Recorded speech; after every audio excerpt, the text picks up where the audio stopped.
Hey everyone, I'm Emma. If you have a minute, I have a story that's quite a roller coaster, filled with love, betrayal, and a fight for dignity. Before we get into the details, let me introduce the main characters in my little drama. It starts with me, Emma. I was born into what many would call a privileged life, with a silver spoon and all that. But despite the easy start, I was taught to value hard work over handouts. My dad is a big deal in the engine additive world, a self-made man who built an empire. My mom isn't any less impressive. She created a beauty salon empire from scratch, becoming synonymous with style. They divorced when I was 19, but they did it amicably, splitting everything equally and staying friends. Dad stayed single, focused on his business, while Mom remarried but didn't have any more kids. Then there's Jake, my husband, who I now see as the catalyst for my personal upheaval. We got married right after I graduated from college and started teaching music to kids. Life seemed great until we hit a rough patch.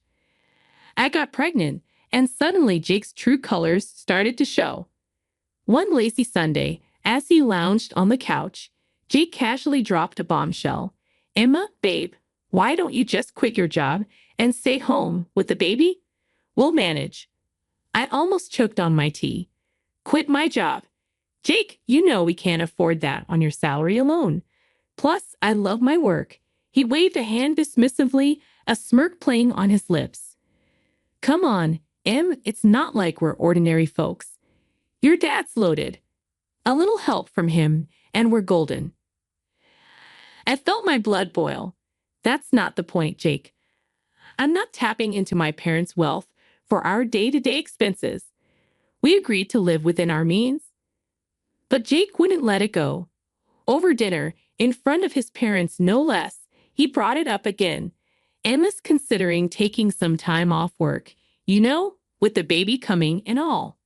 His mom, Carol, a woman with a sharp tongue and a knack for finding advantages, jumped in. "Oh, that's wonderful. With Emma's family, you two don't have to worry about a thing." I clenched my fork a little tighter, trying to keep my cool. "Actually, we haven't decided anything, and we intend to manage on our own. Thank you." Jake's dad, Frank, never one to miss a beat, chimed in with a chuckle. "Why play the hard way, Emma? A little help from your folks and you could be living easy. Why waste that opportunity?" The conversation spiraled from there, with Jake and his parents painting grand pictures of a life lived on my parents' dime. Every word felt like a betrayal, twisting the knife a bit deeper. They didn't see me. They saw a ticket to an easy life. That night, lying in bed next to Jake, I couldn't shake the feeling of isolation. "Jake, do you really think we should be relying on my parents like that?" I whispered, hoping for some sign I'd misread the situation. He rolled over, facing me with those eyes that once melted my heart. "Emma, it's not about need. It's about what's smart. Your parents can afford it, and we deserve a break. Why not take it?" Deserve. That word echoed in my head long after Jake had drifted off to sleep. It was clear we were on different paths, with different values. I lay awake staring at the ceiling, wondering how I'd missed the signs and where we went from here. After that first clash with Jake about money and pride, I thought maybe, just maybe, we'd find our way back to the same page. Oh, was I wrong? Enter the in-laws. Stage left, with their own special brand of chaos. Jake's parents weren't exactly the poster children for self-reliance. They had a knack for sniffing out a free meal from miles away, and my family's wealth was like a beacon to them. One evening, we're all sitting around our cramped living room, and Frank's going on about this new business opportunity that just needed a small investment to get off the ground. "So, Emma, darling," Carol starts, her voice dripping with that fake sweetness that could give you cavities. "With your family's resources, I bet you could easily help us out. It's such a sure thing." Tried to keep my cool, really I did. "Carol, Frank, I've told you before, we're managing our finances independently. My parents' money isn't part of this equation." But Frank, oh, he's got the persistence of a door-to-door salesman. Come on, Emma, it's not like you feel it. What's a few thousand to your dad? He probably spends that on golf in a weekend. The audacity floored me. Here they were, sitting in our home, eating our food, and they had the guts to treat my family's hard-earned money like it was theirs for the taking. Jake tried to play mediator. Maybe they have a point. It's just a loan, right? We could help out family. Family? I nearly choked on the word. Jake, when did we decide it's our job to bankroll your parents' dreams? The room went ice cold. Carol, not one to let a moment of drama go by unexploited, piped up. Well, I never. Here we thought family helped each other out. But if you're going to be stingy. Now I was seeing red. Working for what you have isn't being stinky, Carol. It's called being responsible. Maybe you should try it sometime. Frank tried to smooth things over. Look, Emma, no need to get upset. We're just talking here. Talking, right? I couldn't hide my sarcasm. Seems like all we ever do is talk about how my family can solve your problems. That night, after they finally left with Jake apologizing for his parents' misunderstanding, I lay awake staring at the ceiling. It wasn't just a misunderstanding. It was a full-on invasion of our lives by two people who saw me not as a daughter-in-law, but as a walking, talking ATM. After our little Lily came into this world, life took a turn I didn't quite expect. You'd think the arrival of a grandchild would bring out the best in people, right?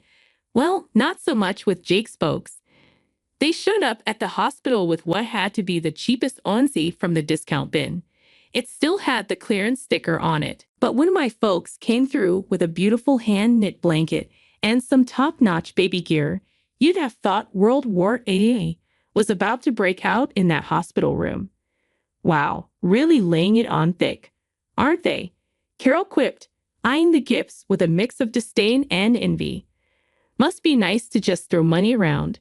Bet they could have just gotten you a house instead of all this fluff. Jake chimed in with a chuckle. Yeah, Mom's got a point. Your folks sure don't hold back. A house might have been more practical, huh? My heart sank. Here I was, holding our newborn, and all they could talk about was how my parents should have spent their money. It stunned hearing Jake echo his mom's words. Was our daughter just a dollar sign to them? To keep the peace, biting back my growing anger. Well, it's not about the price tag, right? It's the thought that counts. But Frank wasn't about to let it go. Oh, sure. But when you think about it, a nice little investment in property, that's a gift that keeps on giving. The ride home from the hospital was tense. Jake tried to smooth things over, saying his parents were just old-fashioned and didn't mean anything by it. But the seed was planted. Doubt started creeping in about why Jake really married me. Was it love? Or was my family's bank account the main attraction? A few weeks later, during one of their unsolicited visits, Carol brought it up again. We were all crammed in our living room, Lily fussing in my arms, and Carol couldn't resist a jab at the new stroller my mom had bought us. Must be nice having your folks shower Lily with all these expensive toys and gadgets. Though a contribution to a house fund would have been more useful, don't you think? She said, her voice dripping with that passive-aggressive tone I'd come to dread. Jake, sitting beside his mom, nodded. Actually, babe, we've been talking. Maybe your parents could help us out with a down payment instead of more baby stuff. Makes sense, right? I was floored. Not only were Jake's parents relentless, after our daughter was born, it felt like she became a bargaining chip for financial gain. It seemed like love and family meant less than money. Asked Jake, is that what this is about for you, using my parents for money? I couldn't hide how hurt I was. I thought we were in this together, for better or worse, not for richer or poorer. Jake looked surprised, but Carol just sniffed. Well, when your wife's parents are rich, it's only practical to think about these things. After they finally left, I lay awake, staring at the ceiling with Lily asleep beside me. It hit me hard. My marriage, my family. It all felt like a transaction to them, and I was the currency. The last few years have been a roller coaster. Lily has grown into a lively 3-year-old, but life has thrown us some unexpected challenges. First, there was Mom. Her accident was sudden and shocking. I was drowning in grief, barely holding it together for Lily. But Jake's first question wasn't about how I was coping. He asked, "So, how much are you getting from your mom's will?" It felt like a slap in the face. According to Mom's will, I inherited the beauty salon chain. I knew nothing about running a business, but Jake was quick to offer his help. "Babe, let me handle this. You know I've got a knack for business," he said, all confidence and smiles. I was too lost in my grief to argue, so I let him take charge, though I made sure the ownership papers stayed in my name. Barely a year later, Dad passed away from a heart attack. Losing both my parents in such a short time broke something in me. I needed Jake more than ever, but all he could talk about was what we'd inherited from Dad. The day after Dad's death, Jake's parents came over. I expected some decency, some respect for my loss, but no. They dived straight into speculations about Dad's wealth. "So, Emma, must be a hefty sum coming your way." "Huh?" Frank said, barely able to contain his glee. I saw red. "Can you not, for once, just stop talking about money?" I shouted, the words exploding out of me like shrapnel. Carol put on her best offended face. "Well, I never. We're just concerned about the family's future. No need to be rude." Jake tried to play peacemaker as always. They're just curious. It's a big deal, you know. A big deal." I echoed, my voice rising. "My parents are gone, Jake, and all you and your parents can think about is cashing in. Is that all I am to you? A bank?" The room fell silent, the tension thick enough to cut with a knife. Jake looked at me, then at his parents, and mumbled some half-hearted apology. But the damage was done. I couldn't stand the sight of them, their greed, their complete lack of empathy.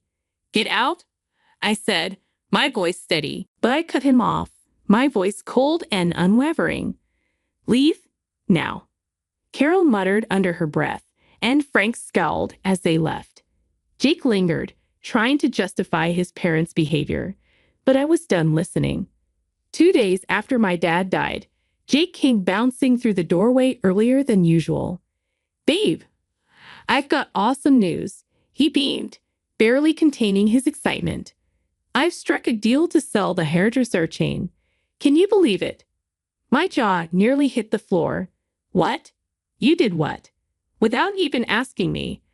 I was fuming, feeling a mix of betrayal and disbelief. Before we could really dive into it, his folks showed up, ready to party like we'd hit the jackpot.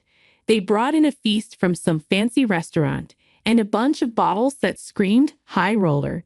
Carol was all smiles, waving those bottles in my face. "Guess what, honey? We've sold the old condo and put down a deposit on a beach house. We're all moving to the coast." I stared at her, feeling like I was trapped in some bad dream. "Hold on, you what? Nobody asked me about moving. I don't want to live by the beach with all that humidity and the winds with a kid. Are you out of your mind?" Carol just waved off my concerns like I was talking about the weather. "Oh, don't you worry about that. We've also booked a cruise. You should come with us. It'll be fabulous." "Where's this money coming from?" I asked, my patience wearing thin. "Well, darling, with your father's passing and the sale of the salons, money's no object now. We're set for life. Think about it. Yachts, private jets. We're living the dream." Carol's eyes were practically sparkling with dollar signs. I turned to Jake, utterly dumbfounded. Why are we even talking about selling my mom's business again? And what's this nonsense about being set for life? "Babe, it makes sense. Managing both businesses will be too much. We've got to focus on what's more profitable. It's for our future, for our daughter's future." I couldn't believe what I was hearing. The greed, the audacity. It was all too much. Show me the financials for the salon, I demanded. I want to see everything before we make any rash decisions. Jake squirmed, avoiding eye contact. Look, it's all about our future, about making sure we're comfortable. His parents joined the chorus, pressing me to just let go and enjoy the windfall.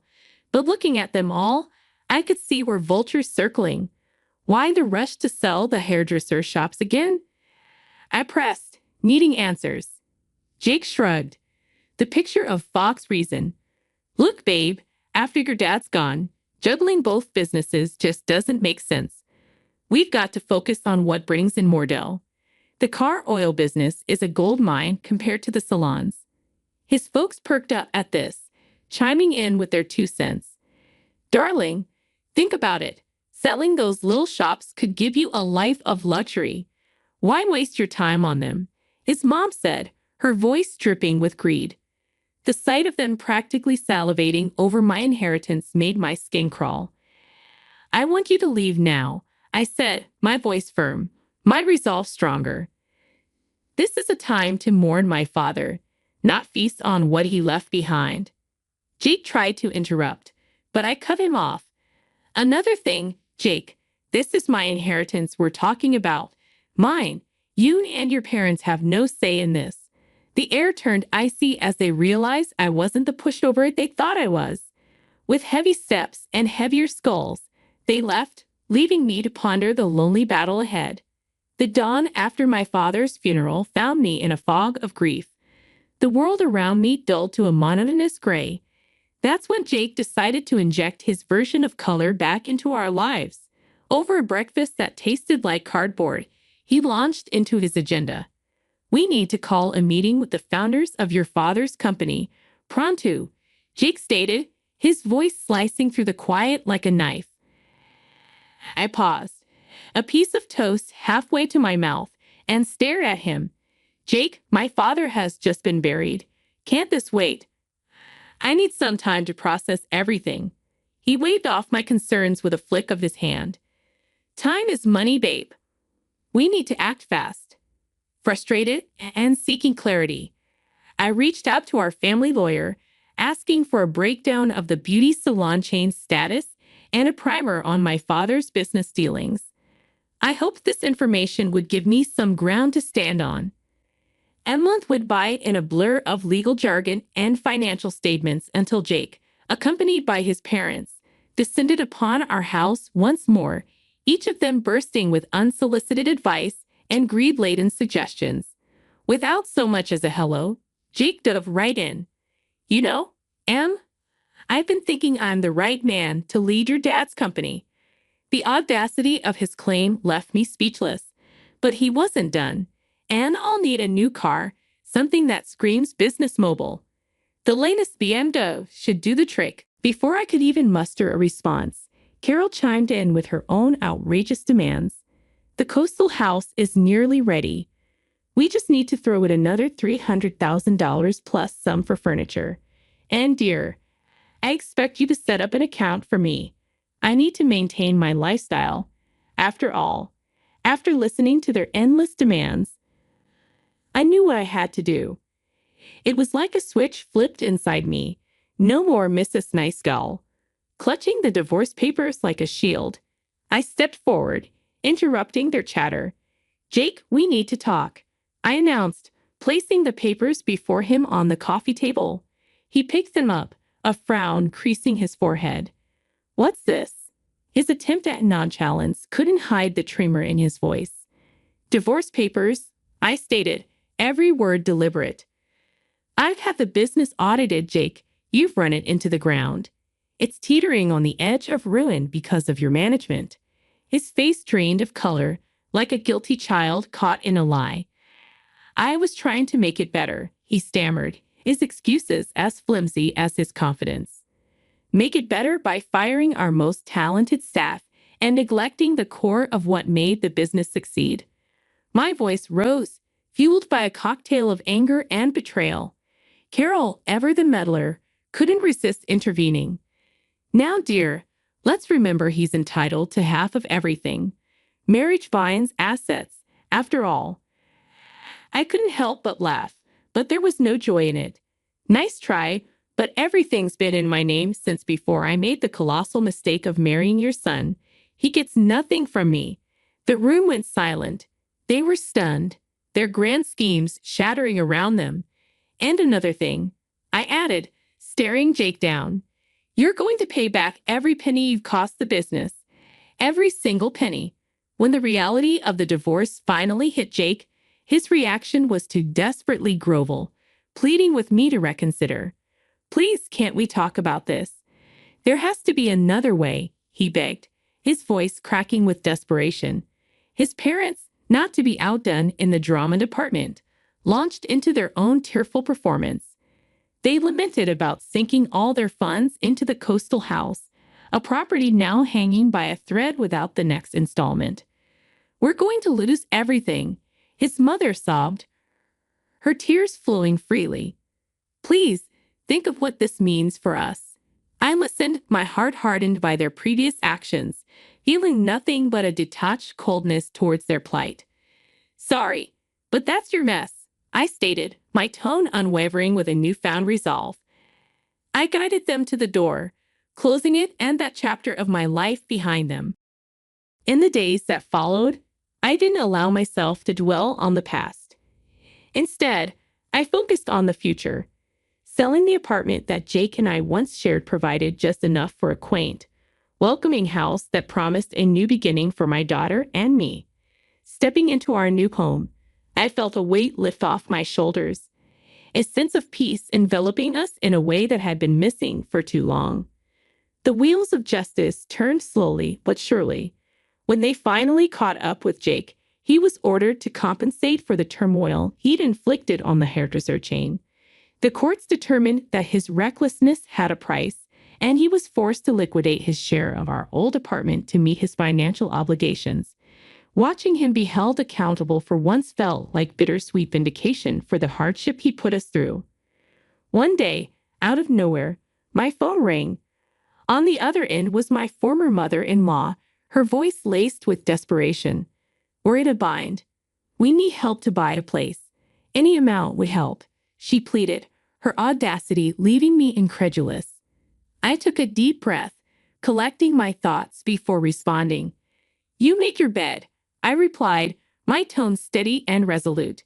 It's time you lied in it. Ending the call, a mix of emotions washed over me, anger at their continued sense of entitlement, but also a profound sense of freedom from their clutches. After everything that went down with the divorce and wrestling back control over my mom's hairdresser chain, life finally started to brighten up again. It was a tough climb, but gradually the salons began to find their old spark. Bringing back those top stylists we'd lost felt like a victory parade. Watching them walk back through those doors, ready to bring their magic back to our chairs, was like watching the place come alive again. Turns out I was more cut out for the business world than I'd ever imagined. Each day was a new lesson, a new surprise about what I could achieve. If it hadn't been for being cornered by life's cruel twists, I might never have uncovered this side of me. Handling my dad's car oil business was another mountain to climb. For now, I decided to bring in a manager to steer the ship while I got my bearings. It's all yours for now, but keep me in the loop, I told him, making it clear I was still in charge. Once Lily's old enough, maybe around 20, I'm thinking of passing it to her if she's interested. I want her to have options to choose her path. Meanwhile, I'm dipping my toes into it, learning the ropes. Our new home, just me and Lily, was a haven of peace, a world away from the turmoil we'd left behind.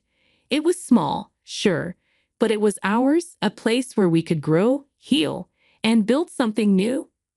Every corner filled with laughter, every nook cradling a memory we were making together. Out in the garden, Lily's laughter was a balm to my soul. Mommy, when I grow up, I want to be just like you, she'd say, her eyes alight with wonder and admiration. You're going to be even more amazing, I'd respond, pulling her into a hug. I knew deep down that we were on the brink of something wonderful. Together, we were unstoppable, ready to meet whatever the future held with open arms and hopeful hearts.